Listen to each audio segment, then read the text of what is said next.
JNS TV के जुडिकेशन में आपका स्वागत है। मैं जोश एस्टन हूं। ये एक बहुत खास संस्करण है। हम यरूशलेम में JNS अंतर्राष्ट्रीय नीति शिखर सम्मेलन में हैं। इस सप्ताह मेरी मेहमान नाओमी लिंडर खान हैं। वो रेगाविम के अंतर्राष्ट्रीय विभाग की निदेशक हैं, जो एक महत्वपूर्ण संगठन है। वे एक शोध आधारित थिंक टैंक हैं, जो इजराइल की संप्रभुता बचाने के लिए समर्पित हैं। नाओमी, शो में फिर मिलकर अच्छा लगा। मुझे बुलाने के लिए आपका बहुत बहुत धन्यवाद। अब रे रेहाविम हाल ही में खबरों में रहा है। हाँ, कारण खास नहीं है। हम इस पर विस्तार से बात करेंगे। ये शायद अच्छा है, लेकिन आप लोगों पर प्रतिबंध है। रेगाविम के सीईओ मीर डॉइच का हवाला देते हुए कहा गया कि यूरोपीय संघ संगठन की गतिविधियों और यहूदा सामरिया में अवैध निर्माण के खिलाफ कानूनी याचिकाओं का उल्लेख कर रहा है। आपने यहूदा और सामरिया में अवैध निर्माण पर कार्रवाई की, तो यूरोपीय संघ ने आप पर प्रतिबंध लगा दिए। कुछ दिनों बाद दोस्तों, अभी खत्म नहीं हुआ। कुछ दिनों बाद आपके साथ कनाडा, फ्रांस, ऑस्ट्रेलिया और न्यूजीलैंड जैसे सहयोगियों के साथ यूके ने भी रेगाविम और आपके सीईओ मीर डॉइच को ब्लैकलिस्ट कर दिया। आयोमी में क्या हो रहा है? अगर यह इतना खतरनाक न होता तो यह मजाकिया होता, लेकिन यह मजाकिया नहीं है। 20 सालों से रेगाविम यूरोपीय संघ द्वारा अंतर्राष्ट्रीय कानून के सक्रिय उल्लंघन और यहूदा और सामरिया में इजराइल की संप्रभुता के सक्रिय उल्लंघन की ओर इशारा कर रहा है। हमने यूरोपीय संघ द्वारा वित्तपोषित अवैध निर्माण परियोजनाओं का दस्तावेजीकरण किया है। हमने यूरोपीय संघ की सक्रिय योजना का दस्तावेजीकरण किया है, जिसमें पूरे यहूदा और सामरिया क्षेत्र में एक तरफा तरीके से एक फिलिस्तीनी राज्य की स्थापना की जा रही है, और उन्हें यह पसंद नहीं है। उन्हें यह पसंद नहीं है कि हम उनकी अवैध गतिविधियों को उजागर कर रहे हैं। हमने लगभग 2 साल पहले एक पूरी रिपोर्ट भी जारी की थी, जिसमें उन मूल प्रतिबंधों की बुनियाद बने आंकड़ों का विश्लेषण किया गया था, जो यूरोपीय और बाइडेन प्रशासन के तहत अमेरिकियों द्वारा लगाए गए थे। हमने संयुक्त राष्ट्र के डेटाबेस का विश्लेषण किया, जो सेटलर हिंसा से जुड़ा है, और यही वह आख्यान है जिसने इन सभी प्रतिबंधों को हवा दी।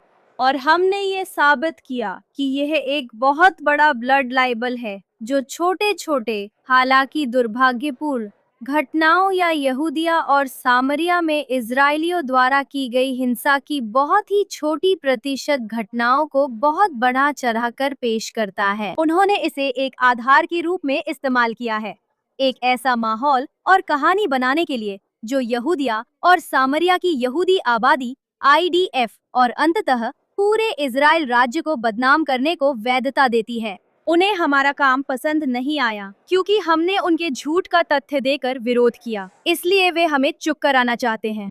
उन्होंने हम पर प्रतिबंध इसलिए लगाए क्योंकि उन्हें हमारे थिंक टैंक की गतिविधि का परिणाम पसंद नहीं आया, न कि किसी अवैध या हिंसक काम के कारण। मैं उनके अंतिम लक्ष्य के बारे में बात करना चाहता हूं, और मेरा मानना है कि उनका अंतिम लक्ष्य एक तथाकथित फिलिस्तीनी राज्य स्थापित करना है। आपका संगठन वर्षों से दस्तावेजीकरण कर रहा है कि यूरोपीय संघ यहूदिया, सामरिया और क्षेत्र सी के रणनीतिक गलियारों में अवैध निर्माण का समर्थन करता है, जिससे वहां कब्जा किया जा सके। आपके पास नक्शे हैं जो दिखाते हैं कि पीए के पास क्षेत्रों ए और बी में निर्माण की काफी जगह है, फिर भी वे जानबूझकर क्षेत्र सी पर कब्जा करना चाहते हैं। पहली बात, क्या यह सही है? दूसरी बात, हमारी यानी इजरायली सरकार कुछ क्यों नहीं कर रही? मैंने आपके सारे अवैध निर्माण के नक्शे देखे हैं। हाँ, यह बिल्कुल 100% सही है। जी हाँ, हम जो करते हैं वह है जमीन पर डेटा इकट्ठा करना। हम मौके पर जाते हैं, हम हवाई फोटोग्राफी, सैटेलाइट फोटोग्राफी का भी इस्तेमाल करते हैं, और हम हर दिन वास्तविक समय में पूरे इजराइल राज्य में, इजरायली अधिकार क्षेत्र के सभी इलाकों में जमीन पर असल में क्या हो रहा है इसका विश्लेषण करते हैं। कुछ साल पहले हमने क्षेत्र ए और बी में ऊपर से हो रही घटनाओं का दस्तावेजीकरण भी किया। हमने देखा कि फिलिस्तीनी प्राधिकरण के अधिकार क्षेत्र के तहत कितनी जमीन विकसित की गई है, और उनके पास आगे बढ़ने और विकास करने के लिए कितनी जगह है। तो आप आमतौर पर 2 दावे सुनेंगे, 2 संबंधित दावे जो पीस नाउ ने सार्वजनिक चेतना में डाले हैं। बिल्कुल, अरबों को कहीं न कहीं तो रहना ही है, इसलिए वे अवैध रूप से निर्माण करते हैं, क्योंकि इजराइल उन्हें एरिया सी में निर्माण के परमिट नहीं देता। लेकिन ये दोनों बातें झूठ पर आधारित है, क्योंकि लगभग 70% क्षेत्र का, जो पहले से ही क्षेत्र ए और बी में फिलिस्तीनी प्राधिकरण के अधिकार क्षेत्र में है, वह खाली है और विकास और निर्माण के लिए उपलब्ध है, जिसमें इजराइल की कोई भी भागीदारी नहीं है। इसीलिए फिलिस्तीनी प्राधिकरण बना और उन्हें जमीन संसाधन दिए गए ताकि वे अपने क्षेत्र के लोगों का भविष्य बना सकें। इसके बजाय उन्होंने अपने सभी महत्वपूर्ण संसाधनों का उपयोग रणनीतिक परियोजनाएं बनाने में किया है, जो क्षेत्र सी को टुकड़ों में बांट देती हैं, जिससे इजराइल के लिए अपनी खुद की समुदायों और छोटे इजराइल की रक्षा करना असंभव हो जाता है। ग्रीन लाइन के भीतर मूल रूप से यातायात मार्गों को काटने के लिए स्थलीय गलियारे बनाकर उन क्षेत्रों को जोड़ना जो फिलिस्तीनी प्राधिकरण के नियंत्रण में है। इस खेल में लोगों को मोहरे की तरह इस्तेमाल करते हुए, और इसलिए मूल अवधारणा की इजराइल को क्षेत्र सी में अरबों को निर्माण परमिट देना चाहिए एक भ्रांति पर आधारित है, क्योंकि उन्हें क्षेत्र सी में निर्माण करने की आवश्यकता नहीं है। और यह बुनियादी विचार कि इजराइल को किसी भी तरह से बाद में इसे जारी रखने की अनुमति देनी चाहिए, पूरे इजराइल राज्य के लिए एक आपदा होगी, न कि केवल यहूदा और सामरिया के भविष्य के लिए। अविश्वसनीय, पर मैं फिर से प्रतिबंध चाहता हूँ। रेगाविम इस तथ्य के बारे में क्या करने जा रहा है कि आप पर प्रतिबंध लगाए गए हैं, मेयर डॉइच पर प्रतिबंध लगाए गए हैं। मेरा मतलब है ये बिल्कुल हास्यास्पद है। और अब आपने एक बयान जारी किया है, और अगर मैं गलत नहीं हूं तो आपने कनाडा को खास तौर पर चुना है उन देशों में से एक के रूप में जो आप पर प्रतिबंध लगा रहे हैं। क्या किया जा सकता है और रेगाविम क्या करने जा रहा है? हम कई चीजें कर रहे हैं, जैसे अमेरिका में किया था। हाल ही में हमने अमेरिकी सरकार के साथ एक समझौता किया है जो बाइडेन प्रशासन द्वारा इजरायली नागरिक संगठनों और व्यक्तियों पर लगाए प्रतिबंधों से संबंधित है। अमेरिकी सरकार ने वादा किया है कि वो लोगों पर प्रतिबंध नहीं लगाएगी और प्रतिबंध तंत्र को एक औजार की तरह इस्तेमाल नहीं करेगी जूदिया और सामरिया के निवासियों के खिलाफ, सिर्फ इसलिए कि वे जूदिया और सामरिया में रहते हैं। इसके अलावा कोई और कारण नहीं था, जो कि एक बहुत ही महत्वपूर्ण निर्णय था। हम यूरोपीय संघ और कनाडा के साथ भी वही रास्ता अपनाने का इरादा रखते हैं जिन्होंने हम पर प्रतिबंध लगाए हैं। सबसे पहले प्रतिबंध सूची से हटाने के लिए नौकरशाही प्रक्रिया शुरू करके और साथ ही प्रतिवाद दायर करके, ताकि वे दुनिया को मूल रूप से ये समझाने के लिए मजबूर हों कि उनके पास क्या आधार है। इजराइल राज्य की संप्रभुता को कमजोर करने, उसकी न्यायिक प्रणाली की वैधता पर हमला करने और उसके नागरिक समाज में अभिव्यक्ति की स्वतंत्रता का गला घोटने के लिए। पूरा मामला ही अपमानजनक है। ये प्रतिबंध अंतर्राष्ट्रीय आतंकवादी संगठनों और ड्रग माफियाओं से निपटने के लिए बनाए गए थे। इसका थिंक टैंक से क्या संबंध है? बिल्कुल कुछ भी नहीं। मैं आपको यहाँ रोकूंगा क्योंकि मुझे लगता है कि ये लोगों के समझने के लिए एक बहुत ही महत्वपूर्ण बात है। बिल्कुल।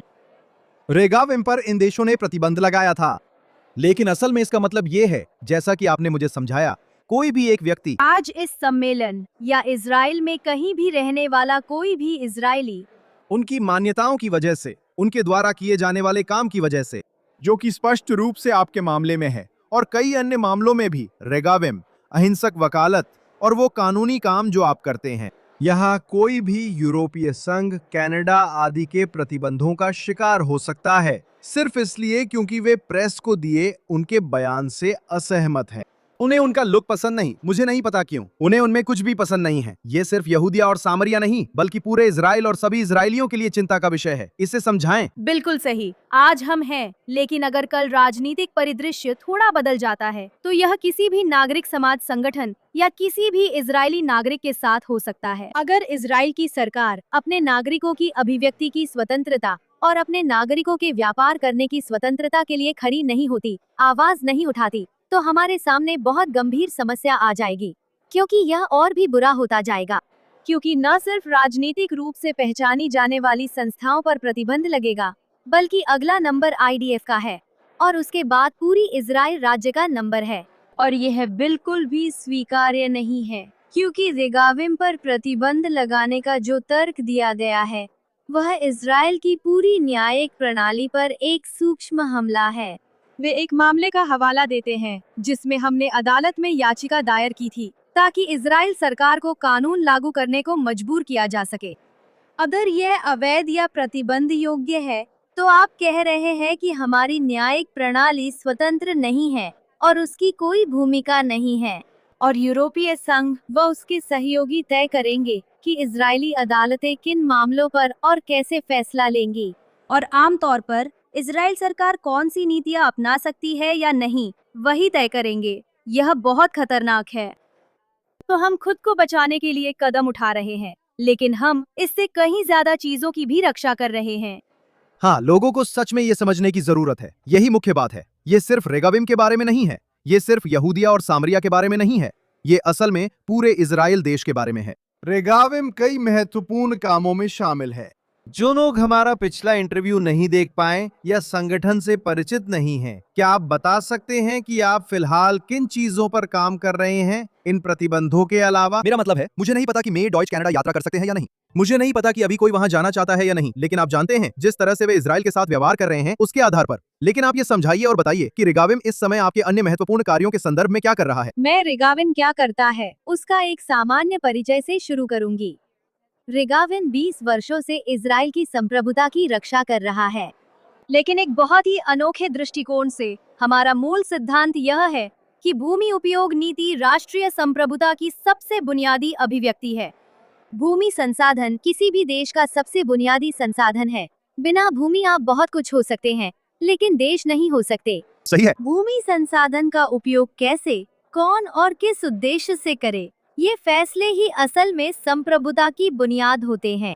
तो हम जमीन पर उस भूमि संसाधन के साथ क्या हो रहा है इसका विश्लेषण करने की कोशिश करते हैं और सिस्टम में कमियां बताते हैं। जहां कानून की जरूरत है वहां इंगित करते हैं, जहां लागू करने में कमी है वहां बताते हैं, और जहां उस भूमि संसाधन के बेहतर भविष्य के उपयोग के लिए कोई नीति नहीं है वहां भी ध्यान दिलाते हैं, ताकि पूरे इजराइल राज्य के स्वास्थ्य के लिए सही दिशा मिल सके। हम इजराइल राज्य के सभी क्षेत्रों में सक्रिय हैं, जिसमें उत्तर से नेगेव और यहूदा सामरिया भी शामिल हैं।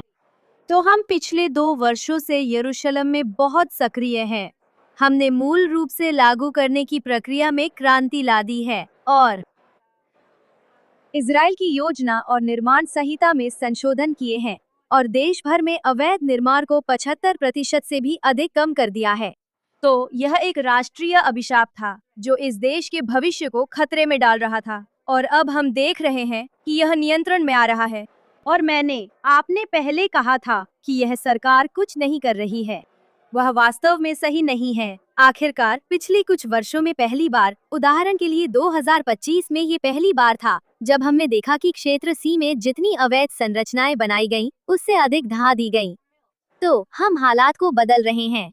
हमारे पास नेगेव में सरकारी नीति में बड़े सुधार हुए हैं, जो राज्य की बड़ी मात्रा में भूमि को फिर से राज्य को लौटा रहे हैं। अवैध कब्जाधारियों के कैंप हटाना, कब्जाधारियों को पुनर्वासित करना, दशकों तक लगभग गतिरोध की स्थिति के बाद, और वास्तव में नेगेव के भविष्य में क्रांति लाना।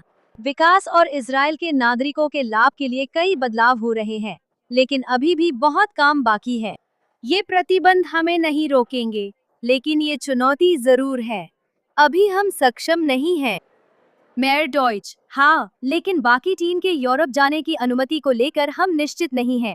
जो हमें कहना है वो कहने के लिए, लोगों को शिक्षित करने के लिए, अपना दृष्टिकोण प्रस्तुत करने के लिए, और जो समाधान हम सुझाते हैं उन्हें पेश करने के लिए। ना तो यूरोपीय संघ में कहीं और ना ही कनाडा में। और आप खुद व्यक्तिगत रूप से क्या आप अभी विमान में बैठेंगे और जोखिम लेंगे? हाँ, मैं करती। आप करते, ठीक है। बिल्कुल, मैं करती। मुझे देखना अच्छा लगेगा कि वो मुझे रोकने की कोशिश कैसे करते हैं।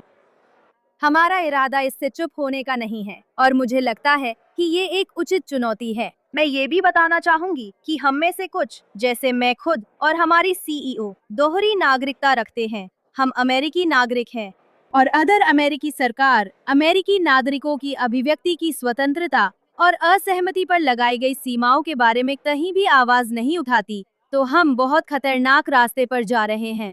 तो मुझे लगता है कि ये सभी के लिए समझना जरूरी है कि ये प्रतिबंध हमें किस दिशा में ले जा रहे हैं। ये हमला असल में लोकतंत्र की नींव, अभिव्यक्ति की स्वतंत्रता और राजनीतिक संवाद पर है। इन सभी चीजों को इस अभूतपूर्व उपकरण के इस्तेमाल से सच में खतरे में डाला जा रहा है। कानून का पालन करने वाले नागरिकों और संगठनों के खिलाफ, चाहे वे राजनीतिक हों या ना हों, लेकिन जो बस एक अलग दृष्टिकोण रखते हैं। ये बिल्कुल हास्यास्पद और बेतुका है और मैं उम्मीद करता हूं कि रेगाविम को इन सभी प्रतिबंधों से बरी कर दिया जाएगा। मैं बारीकी से नजर रखूंगा कि आप इन प्रतिबंधों से लड़ने के लिए क्या कर रहे हैं और इसे jns.org पर रिपोर्ट करेंगे। हमने सरकार के लिए एक पोजीशन पेपर तैयार किया है जिस पर हम इजरायली सरकार के सदस्यों के साथ काम कर रहे हैं। जरूरी कदम उठाएं ताकि हम इसका मुकाबला कर सकें, सिर्फ हमारी सुरक्षा के लिए नहीं बल्कि पूरे इजराइल राज्य की सुरक्षा के लिए, हमारे लोकतांत्रिक संस्थानों और प्रक्रियाओं की सुरक्षा के लिए और संप्रभु और लोकतांत्रिक इजराइल राज्य के नागरिकों की सुरक्षा के लिए। आपको शुभकामनाएं। अब हम समापन कर रहे हैं। नाओमी लिंडर खान, रेगाविम अंतर्राष्ट्रीय विभाग की निदेशक। हमेशा खुशी होती है। आप JNS टीवी जुडेनिकेशन में मेरी पहली मेहमान हैं जो 2 बार आई हैं। आपके साथ होना मेरे लिए सम्मान है। धन्यवाद। यहाँ इंटरनेशनल समिट में बाकी सम्मेलन का आनंद ले। ये JNS टीवी पर जुडिएकेशन का एक और संस्करण था। मैं जोश एश्टन हूँ। JNS टीवी पर सभी शानदार सामग्री देखें। इजराइल, मध्य पूर्व और पूरे यहूदी जगत से जुड़ी सभी ताजा खबरों के लिए jns.org पर जाएं। और मैं यहाँ पर्दे के पीछे काम कर रहे सभी लोगों का धन्यवाद करना चाहता हूँ जो कैमरे चला रहे हैं, सब कुछ एक साथ जोड़ रहे हैं, प्रोडक्शन टीम का। इस संस्करण में नाम गिनना मुश्किल है, पर अगले हफ्ते की जुडिएकेशन का इंतजार है। यहाँ यरूशलेम के स्टूडियो में वापस, जो कि इजराइल राज्य और यहूदी लोगों की शाश्वत राजधानी है। सभी को शानदार सप्ताह की शुभकामनाएं।